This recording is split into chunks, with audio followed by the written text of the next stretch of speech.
क्यों कुछ लोग जिंदगी भर नौकरी करते रहते हैं और कुछ लोग पैसों को अपने लिए काम करवाते हैं? यही सवाल रॉबर्ट कियोसाकी की किताब रिच डैड पुअर डैड का सबसे बड़ा सबक है। रॉबर्ट के जीवन में दो पिता थे। एक पुअर डैड, उनके असली पिता हाईली एजुकेटेड लेकिन हमेशा पैसे के लिए स्ट्रगल करते रहे। दूसरे रिच डैड, उनके दोस्त के पिता कम पढ़े लिखे लेकिन पैसों की समझ रखते थे। पुअर डैड कहते थे, अच्छे नंबर लाओ, अच्छी नौकरी पाओ। रिच डैड कहते थे, पैसे के लिए मत काम करो, पैसों को अपने लिए काम करना सीखो। पुअर डैड हर महीने सैलरी के लिए मेहनत करते थे लेकिन रिच डैड कहते थे, जब तुम सिर्फ पैसे के पीछे भागोगे तुम कभी आजाद नहीं हो पाओगे। उन्होंने रॉबर्ट को सिखाया कि फाइनेंशियल एजुकेशन जरूरी है, कैसे एसेट्स बनाना है और लायबिलिटीज से बचना है। लेकिन एसेट और लायबिलिटी का फर्क क्या है?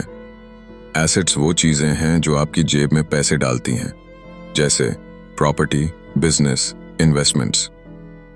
लायबिलिटीज वो चीजें हैं जो आपकी जेब से पैसे निकालती हैं, जैसे car loan, credit card bills, EMI।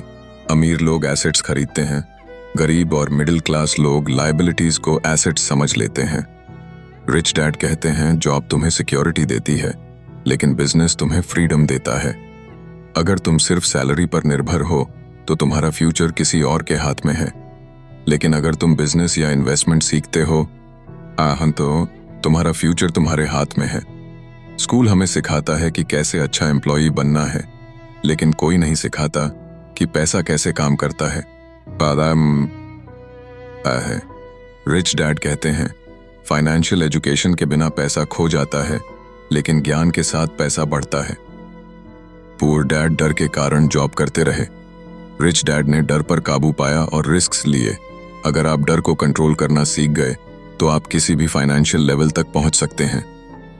Rich dad poor dad हमें सिखाती है, पैसे के लिए मत काम करो, एसेट्स बनाओ, फाइनेंशियल एजुकेशन लो और सबसे जरूरी अपने माइंडसेट को बदलो, क्योंकि अमीर बनने की शुरुआत जेब से नहीं सोच से होती है।